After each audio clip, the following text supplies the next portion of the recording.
दुनिया के दूसरे हिस्सों में पूंजीवाद और साम्यवाद यानी कम्युनिज्म की एक अलग तरह की प्रतिस्पर्धा देखने को मिल रही है। इसमें एक तरफ है अमेरिका, दूसरी तरफ चीन।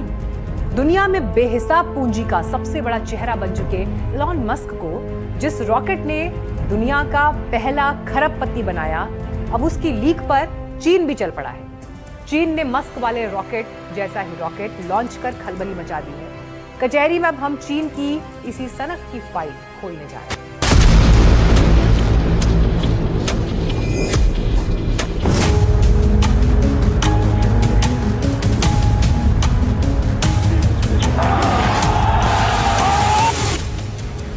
अपनी स्क्रीन पर इन दो तस्वीरों को एक साथ देखिए। अंतरिक्ष की रेस में अब तक दुनिया यही मानती थी कि अगर रॉकेट को आसमान से सही सलामत धरती पर उतारना है तो सिर्फ एक ही रास्ता है, जो रास्ता एलन मस्क ने करीब 1.5 साल पहले दुनिया को दिखलाया। लेकिन चीन ने इतिहास की किताब का वो पन्ना ही फाड़ दिया है। चीन का रॉकेट आसमान में गया और उसका एक हिस्सा दोबारा धरती पर आ गया, वो भी सही सलामत, बिना किसी मदद के।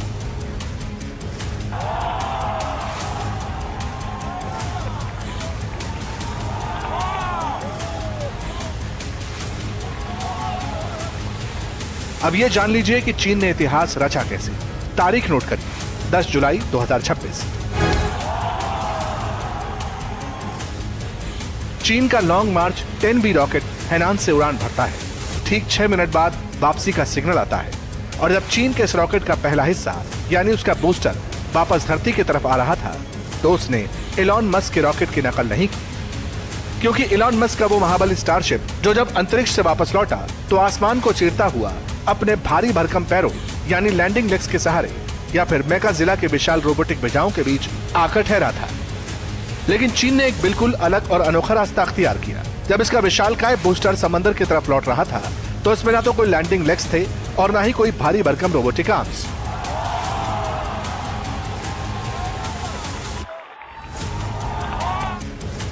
चीन ने समंदर के बीचों बीच 25,000 टन के एक जहाज पर फौलादी तारों का एक जाल बिछा रखा था और ये चीनी बूस्टर पैरों के बल उतरने के बजाय हवा में तैरते हुए सीधे उस जाल पर जाकर फंस गया। यानी चीन ने रॉकेट को लैंड नहीं कराया बल्कि उसे हवा में ही कैच कर लिया। ये दुनिया के इतिहास में पहली बार हुआ है कि किसी देश ने नेट एंड हुक सिस्टम से कोई ऑर्बिटल रॉकेट रिकवर किया हो। वैसे जब भी कोई रॉकेट अंतरिक्ष में जाता है तो उसका काम खत्म होने के बाद वह कचरा बनकर समंदर में गिर जाता है या नष्ट हो जाता है। लेकिन इस कहानी को बदला अमेरिका के अरबपति एलन मस्क की कंपनी स्पेसएक्स ने, जिससे रॉकेट को जमीन पर सीधा खड़ा उतरना सिखाया। एलन मस्क ने इसी तकनीक का इस्तेमाल करके दुनिया की 51% रॉकेट लॉन्च पे अपना दबदबा बनाया और उसके बाद खुद को दुनिया का सबसे अमीर आदमी और पहला खरबपति बना लिया।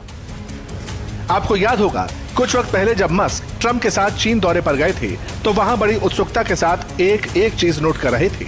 वो अपने बेटे को चीन के कल्चर की जानकारी दे रहे थे। वो कह भी चुके हैं कि उनका बेटा मैंडरिन सीख रहा है, यानी मस्क चीन से आगे रहने की हर महारत हासिल कर लेना चाहते हैं। और इसी क्रम में मस्क अपनी इस तकनीक को ट्रेड सीक्रेट की तरह छुपा कर रखते हैं ताकि कोई देश रियूजेबल रॉकेट वाले सिस्टम की नकल न कर सके। लेकिन चीन ने एक नई तकनीक से अमेरिका को डायरेक्ट चुनौती दे दी। एक्चुअली एक फ्लोटिंग प्लेटफॉर्म में लैंड करवाना और एक फिक्स स्टैंड में पकड़ लेना, इन दोनों में टेक्नोलॉजिकल डिफरेंस तो है, लेकिन बेसिकली ये जो काम जो हो रहा है ये बेसिकली ये हो रहा है जो बार बार यदि आपको लॉन्च करना पड़ता है तो रॉकेट को जनरली माना जाता है जिसको हम बोलते हैं एक्सपेंडेबल, मतलब वो एक बार करेंगे तो वो ख़राब हो जाएगा क्योंकि वो स्पेस में फिर नीचे जब आएगा तब जल जाएगा। तो ये जो पुनर्व्यवहार जो रीयूजेबल हो रहा है इससे एक एक लॉन्च का कॉस्ट काफ़ी कम हो जाएगा, क्योंकि जो फास्ट स्टेज बूस्टर है वो सबसे बड़ा सबसे महंगा होता है। तो ये जो चीज़ है इसको चीन ने एक सक्सेसफुली करके आज जो करके दिखा दिया। हालांकि बात सिर्फ रियूजेबल रॉकेट तकनीक की नहीं है। इस तरह के दावे होते हैं कि चीन का असली मकसद सिर्फ रॉकेट को वापस लाना नहीं है, चीन का असली मकसद है चांद पर अपना आधिपत्य जमाना। जिस लॉन्ग मार्च 10B रॉकेट का टेस्ट सफल हुआ है ये उसी रॉकेट फैमिली का हिस्सा है जिससे चाइना साल 2030 तक अपने अंतरिक्ष यात्रियों को चांद पर भेजने की तैयारी कर रहा है।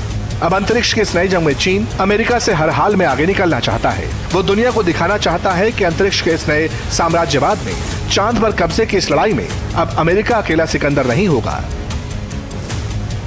एक तरफ अमेरिका का मून मिशन और उनका स्टारशिप रॉकेट है जो कई टेस्ट के बाद भी संघर्ष करता है, तो वहीं चीन ने अपनी पहली ही उड़ान में वो करिश्मा कर दिखाया जो आज से पहले किसी ने नहीं देखा था।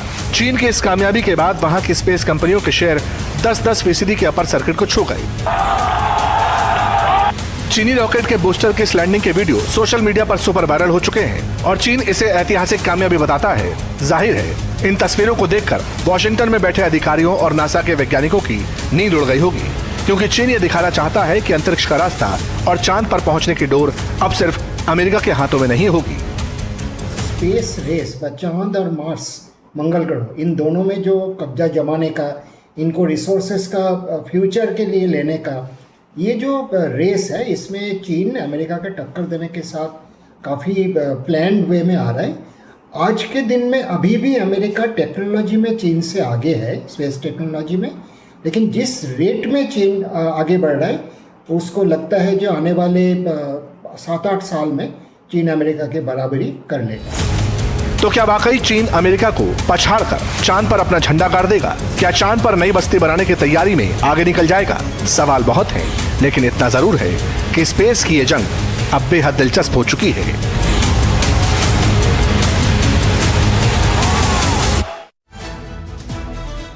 तो चीन को चांद चाहिए, जिस मिशन में वो अपनी वैज्ञानिक मेधा के दम पर जुटा हुआ है, उसकी एक झलक उसने रॉकेट के जरिए पूरी दुनिया को दिखा दी। लेकिन नास्तिक कहा जाने वाला देश चीन एक धर्म को भी कब्जाना चाहता है और वो धर्म है बौद्ध धर्म। चीन ने इसको लेकर अब अपने मंसूबे भी साफ कर दिए हैं।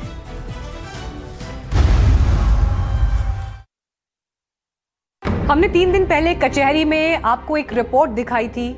आपको बताया था हमने कि चीन सिर्फ सड़कें, बंदरगाह और सैन्य ताकत नहीं बढ़ा रहा, बल्कि बौद्ध मठ, बौद्ध तीर्थ स्थल और बौद्ध गतिविधियों पर भी भारी निवेश कर रहा है। वो नेपाल में बुद्ध के जन्मस्थान लुम्बिनी के डेवलपमेंट में और बौद्ध गतिविधियों के विस्तार पर 19,000 करोड़ रुपए इन्वेस्ट कर रहा है। हमने तब सवाल उठाया था, क्या चीन दलाई लामा के बाद के बौद्ध धर्म का केंद्र अपने हाथ में लेना चाहता है? क्या बीजिंग अपनी पसंद का बौद्ध नेतृत्व तैयार कर भारत और तिब्बती परंपरा के प्रभाव को चुनौती देना चाहता है?